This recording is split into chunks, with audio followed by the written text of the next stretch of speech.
오늘 이제 우리 이사야서 세 번째 시간 1장 마지막 부분을 세 번째로 볼 텐데, 우리 지난주 말씀 핵심 내용이 뭐였습니까? 수많은 예배, 수많은 제물, 수많은 제사를 드리러 나오는 유다 백성들을 향해서 내미는 손 할 때 이 손이 무슨 손이라 그랬어요? 이렇게 구부려서 내미는 오목한 손, 기억나시죠? 그런데 하나님이 볼 때는 복 주세요, 복 주세요고 나오는 그들의 예배자들의 손 안에는 뭐가 가득하다고 했습니까? 피가 가득하다. 이 피가 무슨 피예요? 물론 물리적으로 사람을 죽였다는 그런 피는 아닙니다.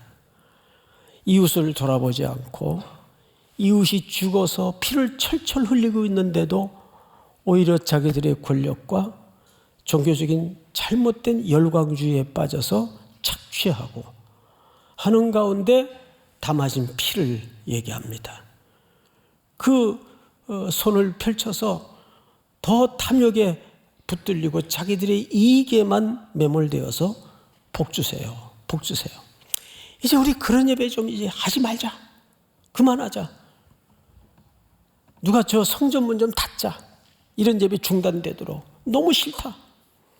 하나님이 구토가 나올 정도로 그런 예배에 대해서 기뻐하지 않는다 그랬어. 이제 오늘 이 마지막 21절서부터는 그런 지경에까지 던져진 이스라엘의, 유다의 상태를 어떻게 새롭게 건설해 가시는가, 새롭게 회복해 가시는가를 우리가 볼 겁니다. 성경을 보시면 21절 이렇게 되어 있어요. 이 사실 21절서부터는 애가입니다. 애가는 슬픈 노래라는 단순한 말이 아니라 이제 장례식을 치르는 장례식 노래라는 뜻입니다. 이사야는 굉장히 문학적 소양이 뛰어난 선지자 중에 한 명입니다. 그런 수많은 성경들을 이사야서의 곳곳에 문학적인 표현을 통해서 은유를 담아내고 있습니다. 그래서 특별히 21절 같은 경우가 그런 경우죠. 신실하던 성읍이 어찌하여 창기가 되었는고.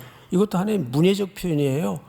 창기가 되었다는 말은 당시 사람들의 문학적 소양 속에서 어떻게 이해됐는가 하면, 바람난 여자, 남편을 멀쩡히 두고도 다른 남자에게 복을 구하고 다른 남자에게 빌붙어 사는, 몸을 파는 그런 창기로 유다 백성과 이스라엘을 비유한 겁니다.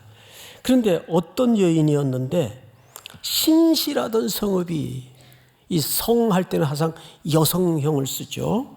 그러니까 이스라엘을 하나님의 신부로 묘사를 하고 싶었던 것이고, 부부관계로 설명을 하고 싶었던 겁니다. 근데 신실하다, 이게 이제 히브리 말로는 아만이라는 단어를 써요. 신실하다. 근데 이 아만이라는 히브리 말에서 유래된, 잘 알려지고 여러분들도 자주 쓰는 표현이 하나 있어요. 여기서 나온 표현이 뭘까요? 아멘입니다. 아멘. 아멘은 믿음직하다, 충성스럽다, 신실하다. 이게 다 아멘에 담아진, 그대로 되어질 줄을 믿는다, 이런 의미를 담아진 표현이 아멘입니다. 아멘. 그래도 아멘을 안 하시네요. 네? 아멘을 좀 자주 하시기 바랍니다. 우리 교회 외부 강사님들이 오시면 끝나고 꼭 물어요. 원래 그렇게 아멘을 잘 안 하냐고. 제가 꼭 그런 건 아닌데, 그러면 좀 뻘쭘해가지고 아멘을 자주 하시기 바랍니다. 또 어떤 교회는 너무 이걸 마치 뭐 주문 훈련시키듯 하는 교회가 있어요. 제가 중학교 다닐 때 너무 은혜를 받고 싶어서 어린애가 버스를 타고 그 담벼락이나 전봇대, 그때 부흥회 포스터가 이렇게 붙던 시절이 있었어요. 그걸 보고 저기 버스를 타고 멀리까지 갔어요. 부흥에 참석하고 싶어서, 은혜 받고 싶어서. 그러니까 뭐 신발장까지 사람이 꽉 들어앉아가지고 겨우 비집고 들어가 앉았는데 올백 머리에 하얀 양복에 빨간 손수건을 앞에 탁 꽂은 그 전형적인 그 당시 부흥사 한 분이 제 시간이 되어서 나오셨어요. 한 뭐 부흥회가 길어야 1시간 반 정도 안 되겠어요? 그런데 거의 30분을 여러분 오늘부터 부흥회가 시작이 됩니다. 이번 집회 동안 여러분 먼저 아멘을 연습해야 되는데 따라서 하십시오. 할렐루야. 네, 이제 이렇게 연습을 시키는 거예요. 또 몇 시입니까? 아멘. 세상에 어린애가 듣더라도 아니 이걸 30분을 훈련을 시켜요. 될 때까지. 자기 마음에 들 때까지. 그래서 제가 그때 알았어요. 아, 저분이 잘 안 믿어지시나 보다. 어? 그러니까 저렇게 저걸. 그래서 뭐 은혜도 안 되고 그래가지고 중간에 이제 일어나 나왔는데 그게 나중에 보니까 저기 신설동 어디로 이사를 왔더라고요. 그 교회가. 깜짝 놀랐어요. 아멘은 물론 우리가 마음속에 이렇게 고백이 오르는 걸 누를 필요는 없어요. 그걸 억지로 누르지 마세요. 정말 믿어지고 하나님에 대해서 그렇게 진정으로 고백이 되어지면 수시라도 아멘, 아멘 고백하시기 바랍니다. 성경에서 느헤미야서나 에스라서에 보면 에스라가 나무강단에서 설교를 할 때 모든 백성들이 뭐 했다 그랬어요? 아멘 했다 그랬어요. 아멘. 하나님은 신실하십니다. 하나님은 충성스러우셔서 그렇게 하실 줄을 믿습니다. 이런 고백이거든요. 자, 그랬던 신실한 성읍이 언젠가서부터 궤도 이탈이 되어서 창기와 같이 됐어요. 이건 무슨 얘기냐면 신부는 신랑만 바라보고 사는 게 정결한 거예요. 그리고 신랑이 100을 갖다 주던 1000을 갖다 주던 그것만으로 만족할 줄 아는 게 신부의 아내의 삶의 태도입니다. 근데 그걸로 만족하지 않는 거예요. 뭔가. 그래서 자꾸 다른 남자한테 가서 샤넬백 사달라고 그러고 뭐 사달라고 그러고 이게 이제 정신이 나간 거죠. 영적인 의미로도 바람이 난 거예요. 유다가 이스라엘이 그런 타락에 던져졌다 그 말입니다. 자, 그런데 원래 이 도시는 성읍은 정의가 거기에 충만하였고 공의가 그 가운데 거하였더니 이제는 살인자들 뿐이로다. 여기 살인자들이라는 표현도 사실은 문해적 표현이에요. 정말 사람을 죽였다는 말이 아니고 정의가 사라지고 공의가 사라지니까 공고하고 연약한 이웃들이 피를 철철 흘리면서 죽어가고 있는데도 등 돌리고 자기 탐욕에 매달려서 이익과 배부르기에만 급급한 그런 손들을 얘기합니다. 오목한 손. 자, 이 정의와 공의라는 주제는 이제 뒷절에 나오기 때문에 그때 다시 한번 지난주 다루었던 내용이기 때문에 상기하기로 하고 22절을 좀 볼까요? 다 같이 읽겠습니다. 시작. 내 은은 찌꺼기가 되었고 내 포도주에는 물이 섞였도다. 네, 뭘 얘기하는 걸까요? 혼합주의입니다. 혼합주의. 하나님을 정면으로 거부하고 거절하는 것도 나쁘지만 악하지만 못지않게 악한 게 혼합주의입니다. 혼합주의는 70%만 믿는 게 아니에요. 사실 이것도 하나님을 안 믿는 거예요. 더 나쁜 짓이에요. 이스라엘 백성들을 여호수아를 선두로 세워 가나안에 들일 때 모세가 누누이 강조했던 게 뭐죠? 그 땅 여자들과 너희 아들들을 결혼시키지 말고 그 가나안 땅에 이미 자리 잡고 있는 우상 문화에 대해서 타협하지 마라. 오직 여호와만 섬기라. 이걸 누누이 강조했습니다. 이것이 혼합주의의 염려 때문에 그런 율법을 설정했던 거죠. 그런데 이 혼합주의가 결국은 유다 백성과 이스라엘 백성들을 먹어버리고 말았습니다. 이제는 하나님도 그 여러 신들 중에 한 신으로 전락을 해버려서 에이 뭐 아무래면 어떠냐, 뭐 우리에게 복만 주면 되는 거지. 그 가나안 땅의 신들을 보니까 거기에는 뭐 비의 신도 있고 태양의 신도 있고 거기에는 또 다산의 신도 있고 건강의 신도 있고 신 종류가 많더라고요. 골라잡기가 얼마나 좋습니까? 그러면 이 부분에 대해서 우리 크리스찬들은 자유로울 수 있을까요? 얼마 전까지만 해도 남산길에 점 보는 사람들이 그렇게 많았어요.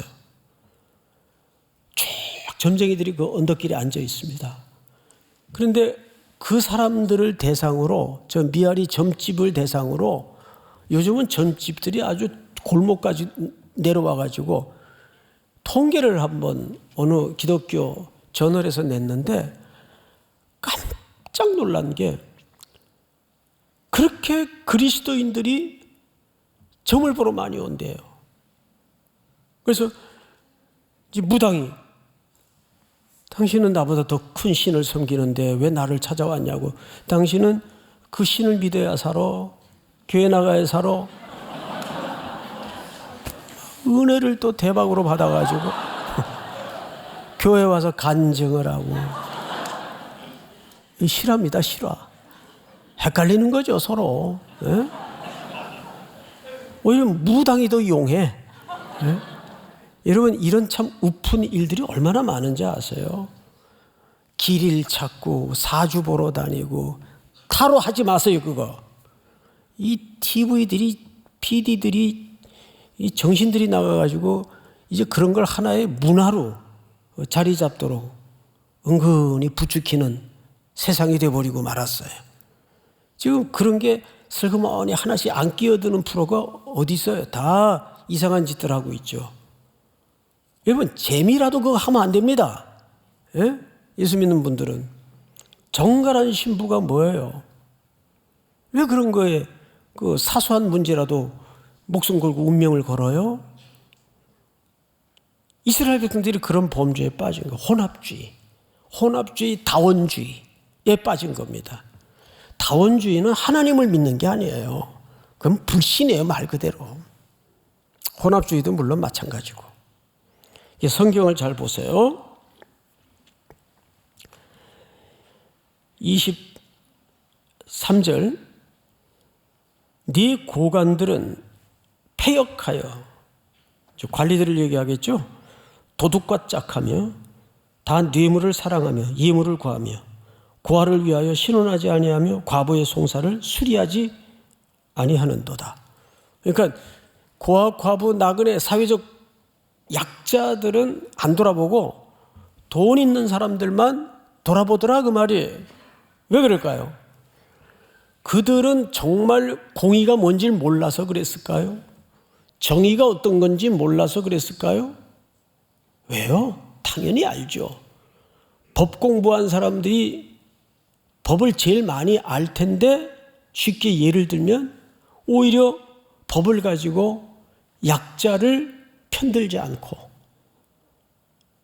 강자에게 편을 드는 이런 구분 판결들이 세상에 얼마나 많습니까? 여러분, 아는데도 불구하고 이들의 그런 행동 거지들을 그렇게 구분적으로 이끌어가는 진짜 감추어진 동력이 뭔지를 알아야 돼요. 동인이 뭔지를 알아야 돼요. 뭡니까? 탐욕입니다. 어느 쪽으로 줄을 서야 내게 더 이익이 들어오고 배가 불러지는지를 천성적으로 잘 알기 때문에, 냄새를 맡을 수 있기 때문에, 그리고 약자들 그거 도와줘야 내게 아무 유익이 없거든요. 그래서 안 된다는 거 모르는 거 아니에요. 알아요. 그런데도 그렇게 하게 되는 그 진짜 이유는 그 안에 떨쳐내지 못하는 탐심 때문입니다. 이게 뭔지 아세요? 그래서 성경은 탐심은 곧 뭐라 그랬어요? 우상숭배니라. 그 만몬을 섬기는 거예요. 하나님이 돌봐주라고 세운 약자들을 섬기는 게 아니고 만몬을 섬기는 거예요. 돈의 위력이 그 사람을 지배하는 겁니다. 아, 이거 조금만 눈 감으면 내게 이익이 오는데, 이거 조금만 합리화시키면 뭐 나만 그런 건 아니고 세상이 다 그런데 뭐 내가 유난 떨 필요 있나? 그래서 우리의 마음속에 이런 양심이 마비되면 그냥 밑으로 챙기고 편들은 기득권층에 우리가 붙어서 먹고 사는 거죠. 이런 얘기하면 또 좌파라 그래요. 좌파가 뭔지도 모르고. 좌파의 뿌리는 공산당들을 얘기합니다. 공산주의자들. 예. 저는 공산주의자가 싫어요. 진짜예요. 그거는 철저히 무신론적 가치에서 나온 것이기 때문에 우리 기독교가 절대 함께할 수도 없고 동의할 수도 없어요. 그래서 공산주의자들이 제일 박해하고 싫어하는 종족들이 기독교입니다. 그건 뿌리가 다르기 때문에. 자, 그런데 성경을 잘 보십시다. 24절. 그러므로 주 만군의 여호와 이스라엘의 전능자가 말씀하시되 슬프다. 내가 장차 내 대적에게 보응하여 내 마음을 편하게 하겠고 내 원수에게 보복하리라. 자, 고개를 들고, 자, 영상으로 예배드리는 분들도 저를 보세요. 제가 저 카메라를 딱 쳐다보고 있으면, 영상으로 이렇게 쳐다보면 저하고 눈이 마주치게 돼 있어요. 눈이 이렇게. 여기 여러분 놓치지 말아야 될 표현이 뭐냐면 내 원수, 내 대적입니다. 근데 이게 누구냐 그 말이에요. 설마 나야 아니겠지. 문맥을 잘 보세요. 하나님은 유다 백성들, 이스라엘 백성들을 향해서 태도를 바꿉니다. 그러므로 주 만군의 여호와 이스라엘의 전능자, 앞을 보실까요? 만군이라는 표현은 하나님을 만군의 여호와로 묘사를 했어요. 이건 전쟁을 계시하는 표현이에요. 그리고 전능자라는 표현도 이제 하나님이 힘을 쓰겠다 그 말이에요. 그러니까 이건 전형적인 하나님의 전쟁을 선포하는 의미입니다. 그런데 그 대상이 내 대적, 내 원수입니다. 이거 누구를 가리킬까요? 이스라엘 백성들, 유다 백성들을 가리키는 거예요. 야, 이제 드디어 하나님께서 심판을 하시겠구나. 맞아요. 심판하실 거예요. 그런데 하나님의 심판은 언제나 우리를 멸절시키고 끝장내겠다는 의미의 심판은 하나님의 자녀들에게는 없습니다. 이 심판이 회복의 길이에요. 이것이 한 번도 성경 전체에서 흔들리지 않았던 하나님의 구원의 패턴입니다. 여러분, 가끔 부모들이 훈육 방법 중에 제일 겁나고 무서운 훈육 방법이 뭐예요? 내가 청방지구처럼 못된 짓 하고 돌아다니고 잘못을 엄청 하고 돌아다니는데도 부모가 아무 소리를 안 해요. 이거 진짜 무서운 거거든요. 이건 뭐죠? 버린 거예요. 그런 부모는 없지만 버리는 거예요. 그걸 유기라 그러죠. 이 유기하는 것만큼 끔찍한 진짜 심판이 없어요. 근데 하나님이 그 임재범 씨의 노래 가사처럼 전쟁 같은 사랑을 선포하는 거예요. 예? 불안한 눈빛과 이제 하나님의 전쟁 같은 사랑을 드디어 칼을 빼어들고 내 대적, 내 원수 매섭게 전쟁을 시작하는 겁니다. 이게 회복의 시작이에요. 더 이상 뒀다가는 진짜 멸망의 백성이 될 수 있기 때문에, 그래서 그걸 어떻게 진행하시나 25절을 보시면, 내가 또 내 손을 네게 돌려. 자, 내 손을 누구에게 돌려요? 원수들에게 돌려라는 말을 따라서 합니다. 이게 히브리 말로 뭐라고 되어 있는가 하면 슈브라는 말이 회개란 뜻입니다. 제가 깜짝 놀랐어요. 아, 그래, 맞아. 우리는 회개할 의지도 없고 능력도 없어요. 여러분, 내가 이러면 안 되지, 회개해야지 하는데 우린 못 돌아오잖아요. 왜 그런지 아세요? 우린 그런 의지가 없기 때문에 그래요. 그런 능력이 우리 속에 없기 때문에 그래요. 그래서 밖에서 한 의가 나타났어요. 그게 로마서 3장의 증언이에요. 그 한 의가 나타났으니 그 의가 누굽니까? 예수 그리스도를 얘기하는 거예요. 제가 여기서 눈물이 찔끔 나도록 묵상 가운데 감동이 있었던 것은, 이 돌아오는 주도권도 내게 있지 않았구나. 하나님께 있었구나. 성교를 다닐수록 성령 충만, 은혜 충만이 안 될 수가 없어요.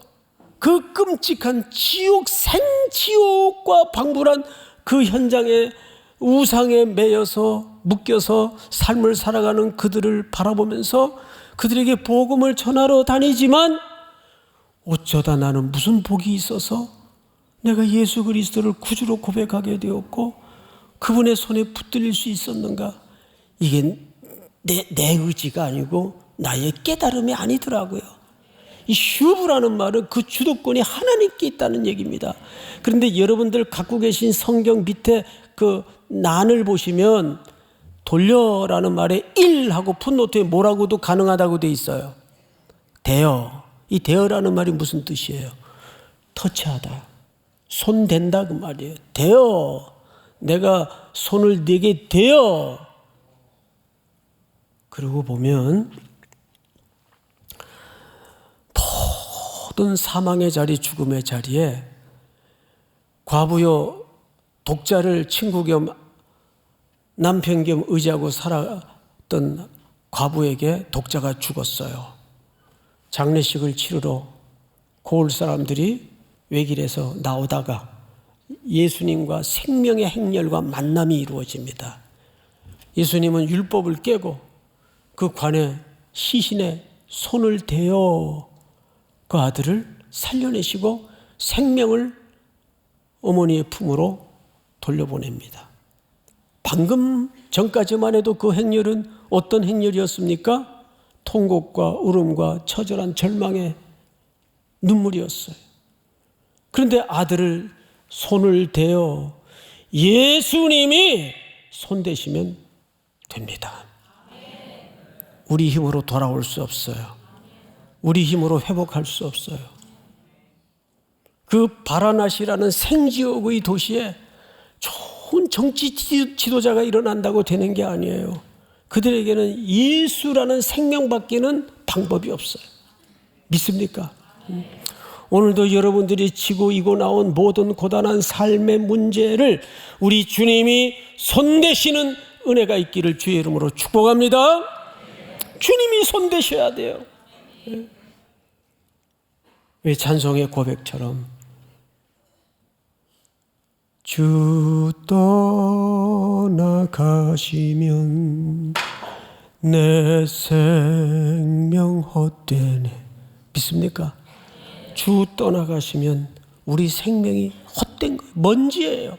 바람 같은 것입니다.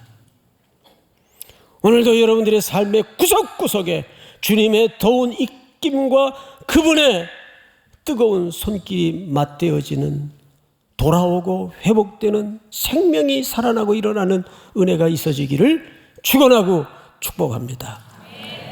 되어. 그러고 보십시다. 네 찌꺼기를 제물로 씻듯이 녹여 청결하게 하며 네 혼잣물을 다 제하여 버리고. 어떻게 만드시겠다는 얘기죠? 정결하게 만드시겠다는 얘기입니다. 오늘 말씀의 제목처럼 이 창기로 변해버린 이 폐허가 된 도성을 새로 일으키는 방법은 먼저 주님의 손길이 되어져야 됩니다. 믿습니까? 주님이 씻어야 돼요. 주님이. 자, 그런데 26절을 보시면 내가 네 재판관들을 처음과 같이 네 모사들을 본래같이 회복할 것이라. 그리한 후에야 네가 의의 성읍이라 신실한 고을이라 불리리라 하셨나니 원래의 모습으로 되돌려 놓는다 그 말이에요. 근데 이게 그냥 공짜로 되어지는 일이 아니라는데 문제가 있어요. 오늘 어쩌면 결론 같은 구절이 27절입니다. 우리 27절을 전체가 한번 같이 읽어보십시다. 시작.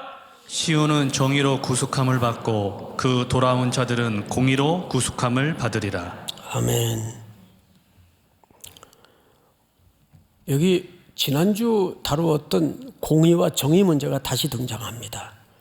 공의는 미시파트라는 말을 우리 김희석 교수님은 공의로 번역을 한다 그랬는데 이 단어는 사회적 관계를 설명한다고 말씀을 드렸어요. 그리고 정의는 체데카입니다. 체데카. 자, 그러면서 우리는 이런 부연 설명을 들었었죠.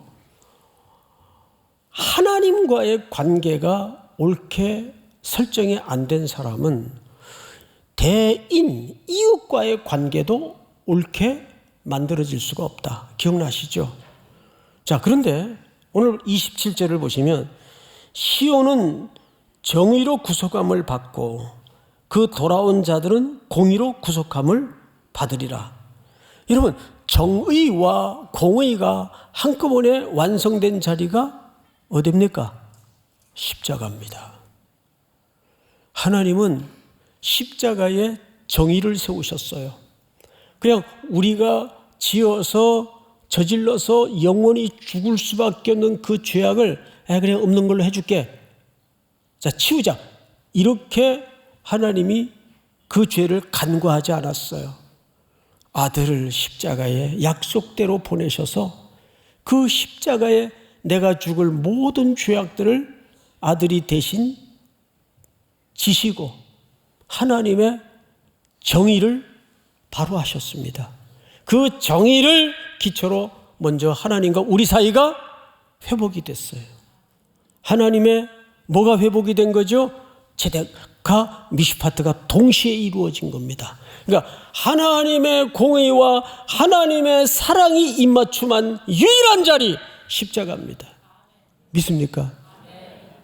그러니까 인류는 십자가 외에는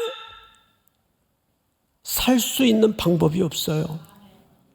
성경을 읽을수록, 삶을 살수록 참혹한 현장을 청년들과 다니면서, 성도들과 다니면서 들여다볼수록 더 선명해지고 더 명료해지는 것은 예수의 복음 외에는 살 길이 없구나. 주님께서 말씀하셨습니다. 내가 곧 길이요 진리요 생명이니. 내가 곧 길이요 진리요 생명이니. 이것은 단순히 죽고 사는, 또 살아나는 삶의 문제를 넘어서 여러분들의 모든 총체적인 삶 속에도 동일한 원리로 적용될 수 있다는 것을 놓치지 마십시오. 오늘도 오직 예수 외에는 해답이 없음을 붙들고 또 험한 세상을 향해서 두려움을 뛰어넘는 용기를 가지고 한 주를 신실하게 살아내는 신실한 주님께 묶이는 은혜를 누릴 수 있기를 축원하고 축복합니다. 다 일어나십시다. 오직 예수뿐이네.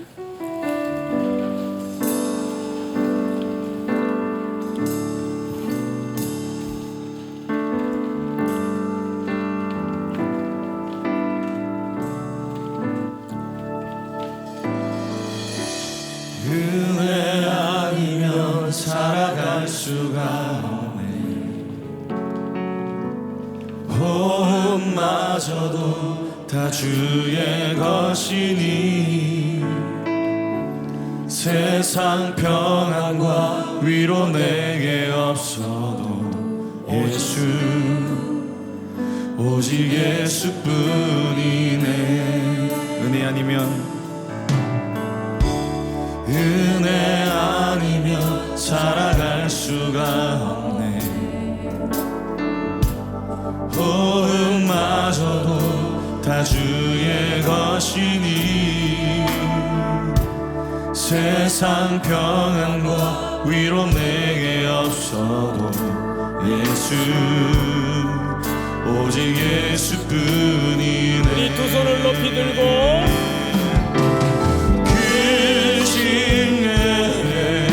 다 볼 수도 없고 작은 고난에 지쳐도 주께 묶인 나의 모든 삶 버티고 견디게 하시네. 그 싱예회